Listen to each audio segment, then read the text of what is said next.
I have a picky kids now. What did you feed your children when they were young, Miwa? They eat so healthy now. This is the comment I recently received, and I thought I could share something on this topic. I'll introduce 9 tips on how I manage to feed picky eaters. I divide it into 2 parts. The first part will be about cooking, and the second part is about eating. We're gonna be starting with the cooking part. Number 1. Utarize umami taste effectively and reduce the amount of sugar and oil, especially if your kids are under 3 years old. Studies have shown that the sugar and fat are very addictive, but also shown that the consuming umami-rich foods increases satiety, which makes you feel more full after eating and leaves you feeling satisfied. High oil and sugar contained food are flooded in takeout, eating out, prepackaged food, etc.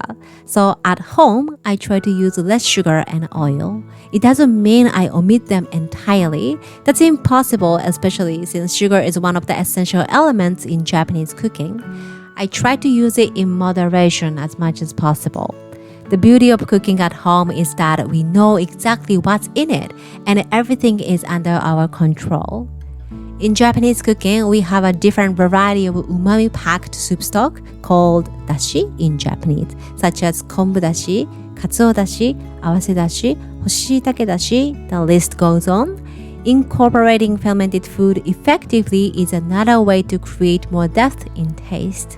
We dive deeper on these 2 topics in my online Japanese cooking course, so if that's something I can help, you're welcome to sign up for the wait list.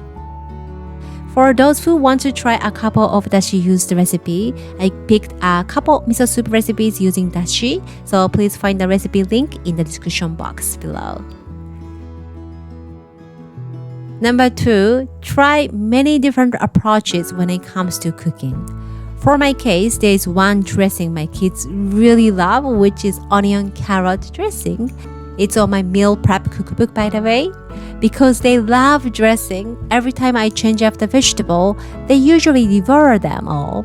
Try on multiple recipes until you find the one your kids would love. Then double down on that recipe. It can be a pasta sauce or a curry. They are usually very forgiving, so you can switch up the ingredients. If you have any specific recipe your kids love, please share that in the comment section below. Knowing your kids' preferences is something only parents can do, which requires numerous times of try and error. We can slowly introduce new ingredients by taking on the flavor they already love.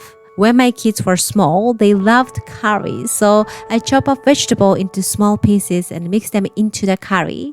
If they devour it, I told them, "Did you notice you just ate green peppers?"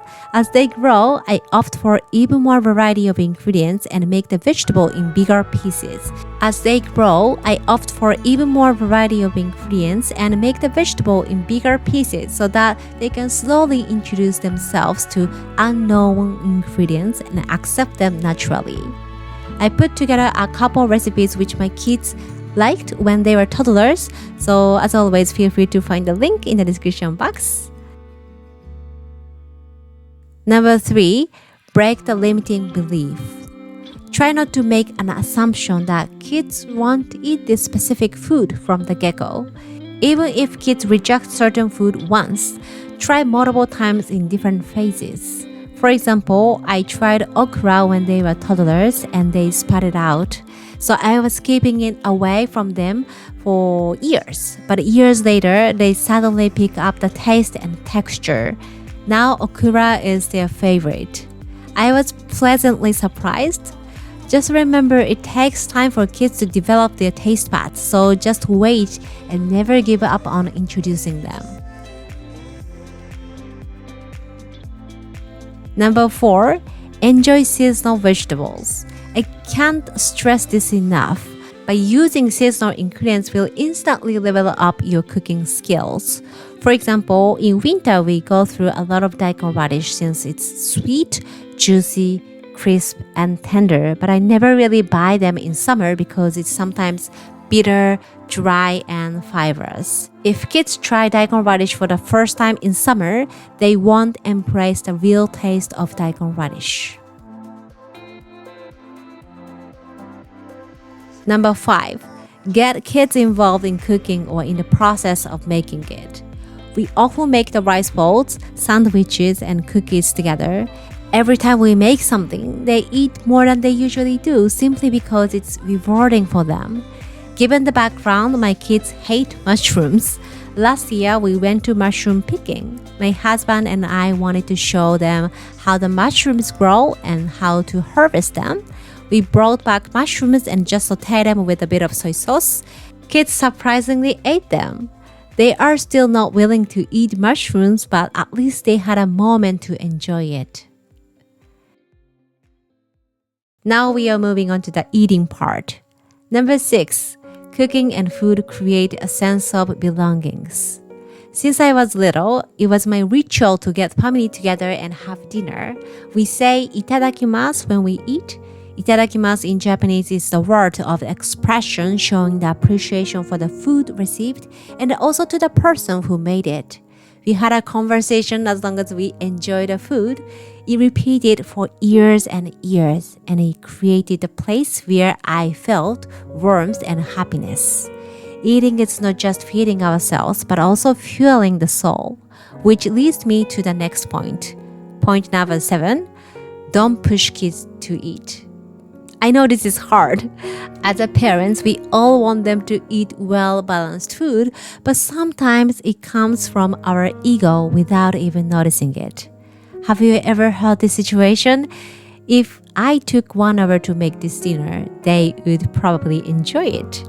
However, it turns out kids don't eat even a couple bites of it. To me, it happens all the time.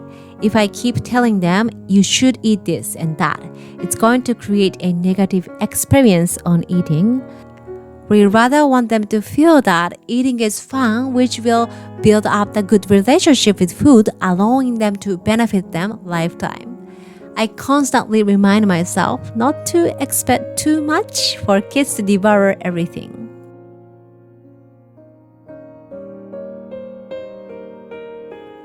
Point number 8, give a small portion, praise, wait, and repeat.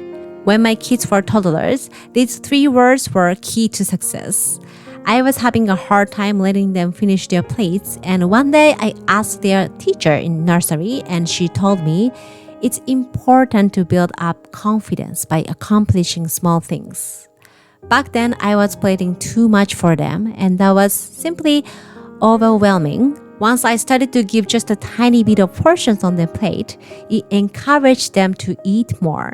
For example, 1 or 2 bites of small rice balls on their plates as opposed to putting 1 substantial portion of rice bowl. The total amount is the same, but we can just divide it into small portions and let them finish each time, then praise them by showing the empty plate and share the accomplishment together. Every time they get more confident as long as they learn how to enjoy the food, which eventually guides them to finish larger portions in the future. It requires me patience, but around age 4, they changed exponentially. Waiting and being patient are always something I remind myself of, and also I have to work on more.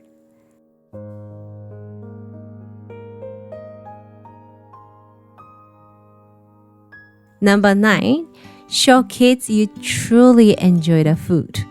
My husband has been great at this. He's naturally very good at showing his emotions. When he enjoys the food, he says it's so good with a big smile that opens up kids' curiosity of trying new foods. Kids will ask him, "Can I try something you just ate?" What we eat and how we eat as a parents is huge. Kids are a mirror of us. And that's it. I hope these 9 tips will help you along the journey with your loved ones. If I can give you one thing to take away, take it easy and trust your kids. They eat incredibly in tune with hunger and fullness. My mom always told me, kids eat when they are really hungry, so you just have to wait and pick the right time to serve them. If you are someone who is in the same boat, please share your thoughts and experiences in the comment section below. I would love to know this. Thanks a lot for watching and see you on the next one. Bye bye, またね。頑張って。Good luck.